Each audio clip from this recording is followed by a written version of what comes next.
Sie haben noch bis tief in die Nacht weitergefestet. Am nächsten Morgen ist es dann so weit. Nach einem ganz feinen Morgen, wo die Ratten und der Smoothie vom Li Chang zusammen parat gemacht haben, müssen sich die Piraten voneinander verabschieden. Alle umarmen sich und sind ein bisschen traurig. Aber nur ein bisschen, weil sie wissen, dass sie sich nicht zum letzten Mal gesehen haben. Echte Piratenfreunde begegnen sich immer wieder. Jetzt werden die Leinen gelöst und die Segel gesetzt. Langsam geht das Schiff auseinander. Alle winken sich zu. Bis gleich, Li Chang! Bis bald, Captain Sharky. Ahoi! Ahoi! Volle Kraft voraus! Der Saft ist aus. Ich habe in der Kombüse noch ein paar Orangen. Ich könnte doch... Kurs Nordost! Du willst zur Post?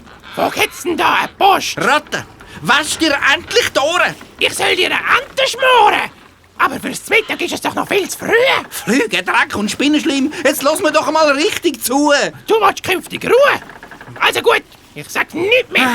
Irgendwann gehe ich die Ratten über Bord. Das habe ich also genau gehört.